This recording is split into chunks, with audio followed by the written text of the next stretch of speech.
에도 막부 제13대 쇼군 도쿠가와 이에사다.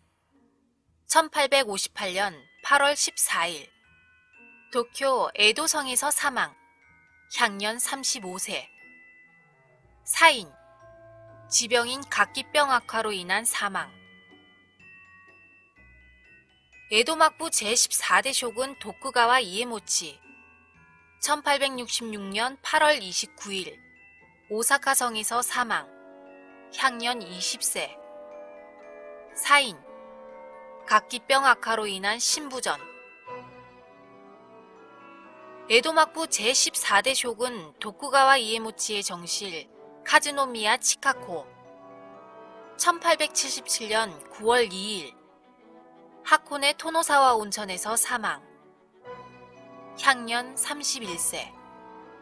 사인 각기병으로 인한 신부전.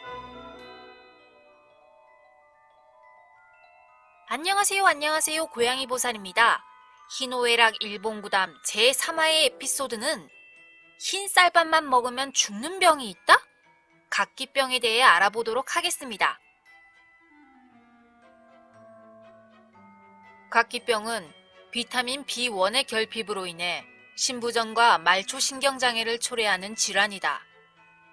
신부전에 따라 다리의 부종이, 신경장애로 인해 하지의 저림이 일어나는 것부터 각기병이라고 한다.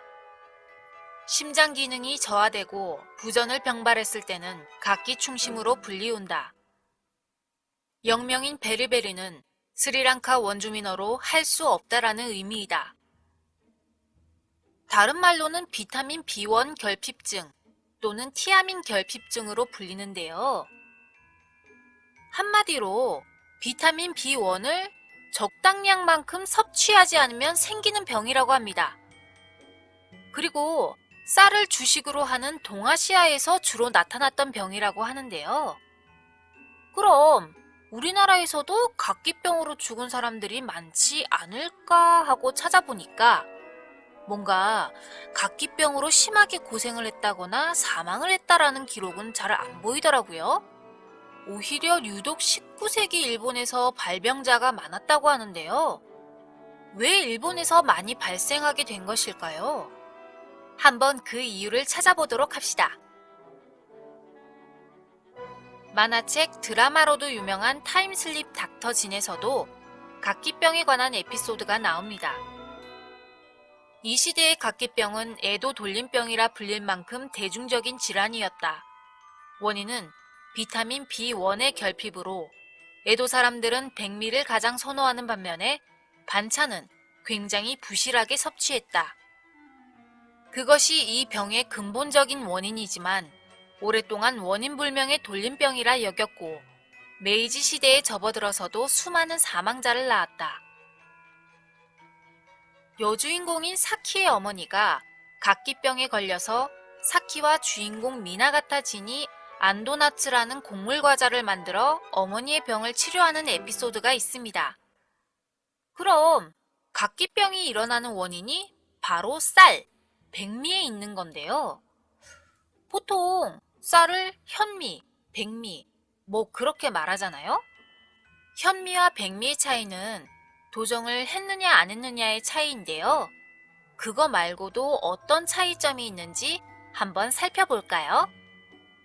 먼저 현미에 대해 알아보도록 합시다. 현미란 쌀의 왕겨만 벗겨내고 도정되지 않은 쌀을 현미라고 부르는데 메조미쌀, 핍쌀이라고도 불리우며 아직 씨의 형태이기 때문에 재배하면 싹이 나온다고 합니다. 오호? 딱 봐도 백미랑 비교하면 확실히 좀 더 누렇다라는 느낌이 있습니다.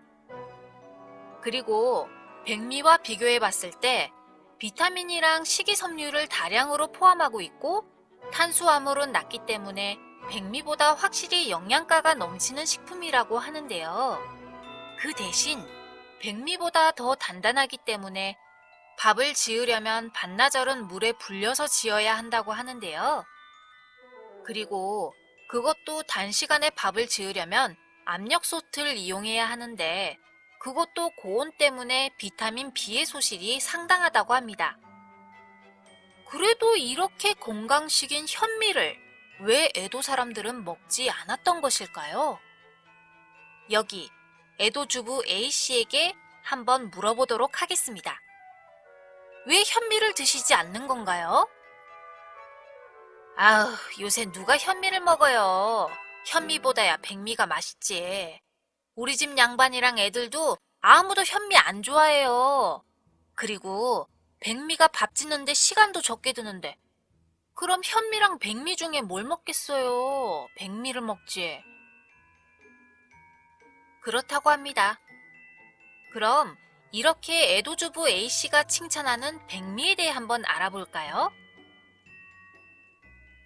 백미, 현미에서 겨층을 제거하고 도정한 흰쌀을 말하며 현미와 비교했을 때 확실히 더 하얗고 투명감이 있습니다. 그리고 쌀 겨가 잘 제거되고 깨진 쌀알이 적은 것이 좋은 것이라고 합니다. 그렇지만 도정 과정에서 다량의 영양소가 함유되어 있는 씨눈이 제거되기 때문에 비타민 B1의 섭취에 특히 주의가 필요하며 현미보다 영양가는 떨어지지만 밥을 지었을 때 맛이 좋고 소화 흡수가 잘 된다고 합니다. 그래도 보관할 때 현미보다 변질이 쉽게 되므로 온도가 낮고 습한 장소에 보관해야 합니다. 그리고 추가로 더 설명드리자면 아까 현미 소개란에도 적어놨다시피 현미보다 덜 단단했기 때문에 빨리 밥을 지을 수 있는 장점이 있어서 바쁘게 사는 도시 사람들인 에도 사람들한테도 더 맞는 쌀이었다고 하는데요. 아니, 그럼 사람이 밥만 먹는 게 아니고 반찬도 먹는데 그럼 나머지는 반찬에서 섭취하면 되지 않느냐? 라고 여러분이 생각하실 수도 있으시겠죠? 그래서 아까 제가 조선시대에는 각기병이 있었나 없었나 하고 찾아봤다고 했잖아요. 그런데 이런 재미있는 이야기가 있었습니다. 왜 조선시대는 에도시대와 비교해봤을 때 각기병 발생률이 적었냐? 조선시대 사람들도 밥 먹는 거 장난이 아닌 사람들인데 왜 그랬을까요? 정답은 조선시대에는 김치가 있었습니다. 김치에 필수로 들어가는 게 바로 마늘이잖아요. 마늘로 영양소가 보충이 되기 때문에 각기병을 막아 죽었다고 합니다. 오! 그리고 부식도 다채로워서 충분히 영양소는 반찬으로 커버가 가능했기 때문에 각기병이 발생하지 않았다고 하는데요. 그럼 에도 사람들은 반찬을 뭘 먹었길래? 한번 에도시대 평범한 사람들의 식단을 살펴봅시다. 밥, 미소시루, 단무지 2쪽. 이번엔 무삿집 가정도 살펴볼까요? 무사집 가정이라고 해서 별반 다를 게 없습니다. 닥터진이 밥만 이렇게 많이 먹냐고 놀래는 것도 무리는 아니겠네요. 그래도 부잣집이나 고위층 사람들은 반찬 종류가 다양했기 때문에 일반 백성보다는 조금 덜했다고 하는데요. 조금 덜할 뿐이지 많이 안 걸렸다는 말은 아닙니다. 그리고 에도시대 사람들도 옛날 사람들은 현미 먹었을 때는 이거 안 걸렸었는데 잡곡 먹으니까 좀 덜하다던데? 라고 어느 정도 눈치를 채고 각기병 환자들한테 잡곡을 먹을 것을 권유했으나 왜 그들 사이에서 원만한 치료가 이루어지지 않았을까요? 이번에는 다른 에도 시민 A씨에게 물어보도록 하겠습니다.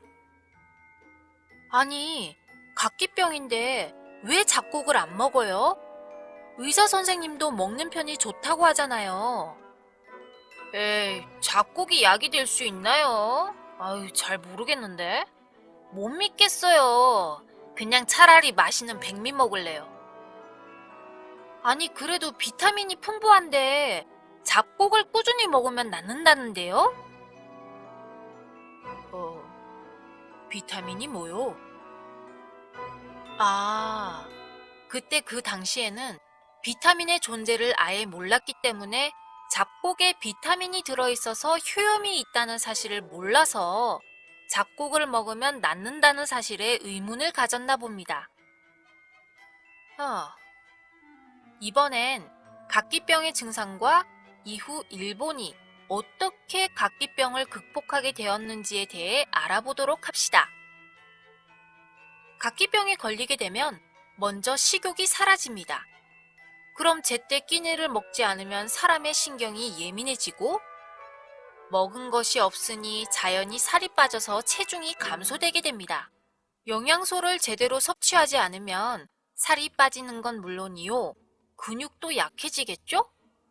그럼 몸이 약해져 갑니다.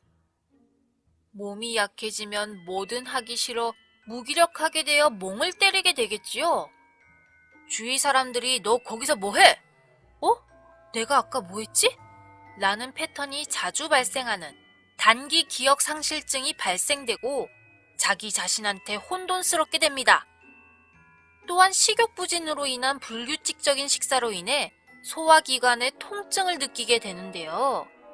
급기야 말초신경이 무감각해지며 근육이 마비가 되기 시작합니다.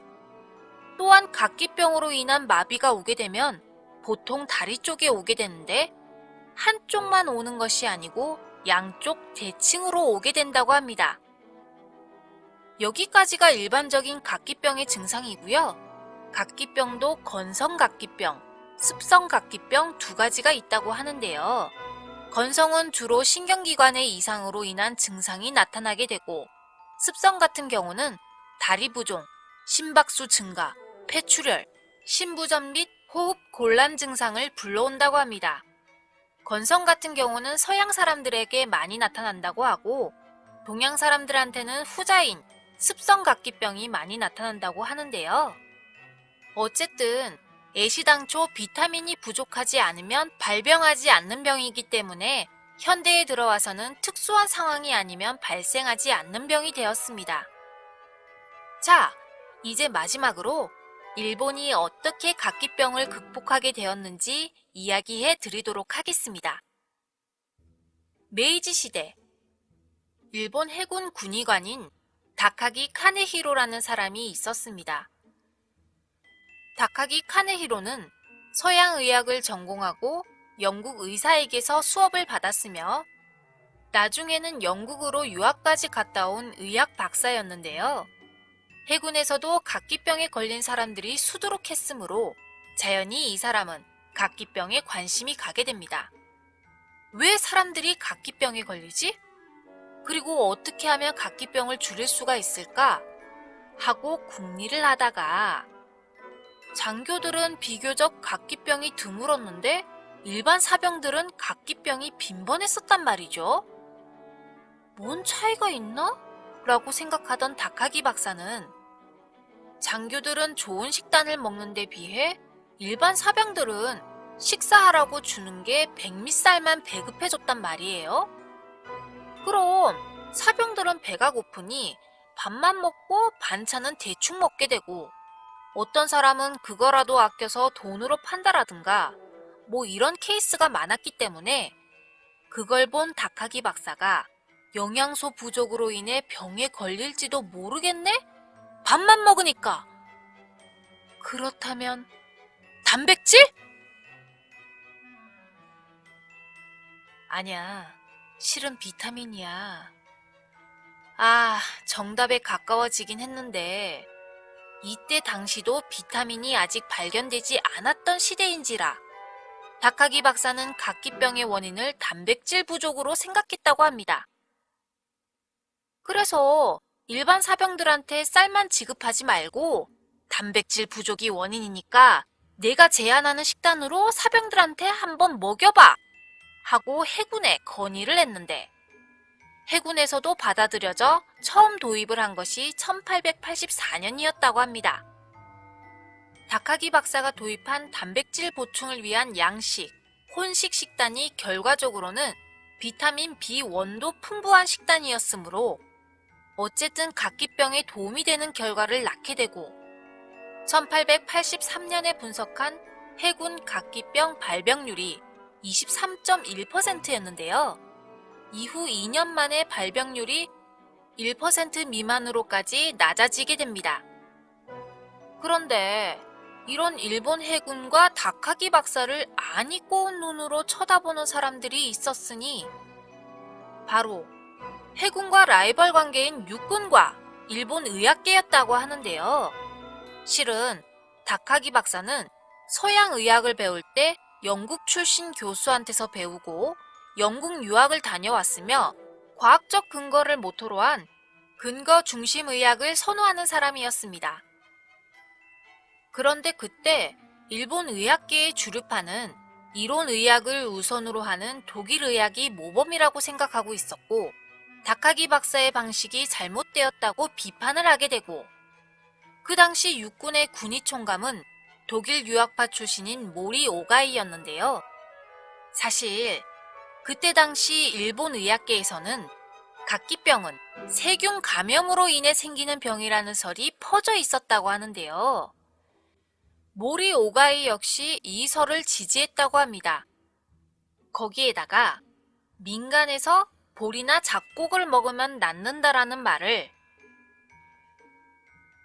에헤이, 내가 배운 독일 의학에는 그런 내용 없었어.